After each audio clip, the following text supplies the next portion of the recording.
Departments of Justice, where Mukuria Ngamau, a businessman involved in the 180 million shillings Youth Enterprise Fund scandal, has been jailed for 7 years.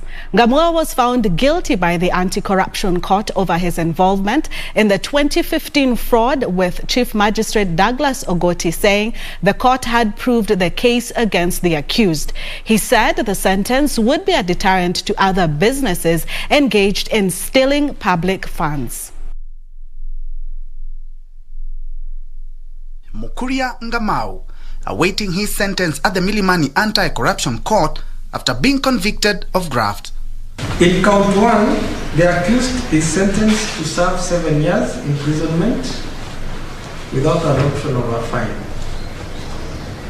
In count 2, the amount involved was Kenya shillings 115,710,000.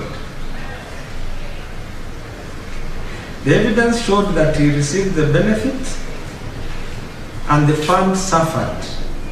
He shall pay a mandatory fine of Kenya shillings 462,840,000 in default to serve 7 years imprisonment.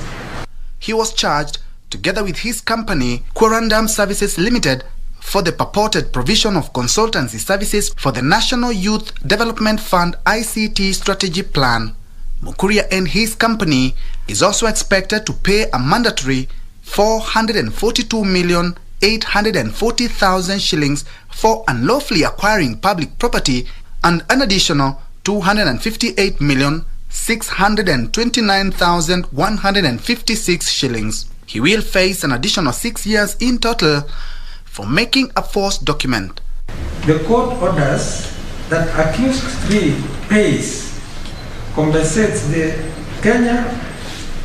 Youth Enterprise Development Fund, Kenya shillings 180,364,789, being the amount that would fully. The court also invoked the Anti-Corruption and Economic Act (ASECA) of 2003 and ordered Mukuria to pay 180,364,789 shillings in compensation to the youth fund. A total of 31 witnesses testified in the trial. Elsewhere, the family of the late Tob Cohen has now filed an application seeking to be enjoined in a petition by Court of Appeal Judge Sankale Ole Kantai, in which he is seeking orders to stop his arrest. I have also annexed a memorandum where the DPP has issued a directive to all state councils under him that such matters of big people, it is only him personally who will handle this matter. Cohen's sister, Gabrielle Hannah Van Straten, said it was important for the family to be made part of the proceedings.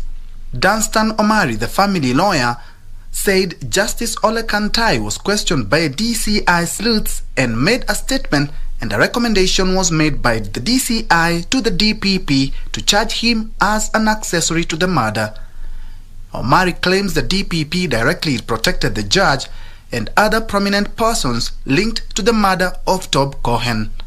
We have also equally been given instructions by the family, which we'll do by Monday, to file a petition to remove the DPP from office by virtue that he holds a constitutional office, and the only way to remove him because he is involved in the cover-up of the prosecution of Justice Ole. For Prime Edition, I'm Ben Troy Njue.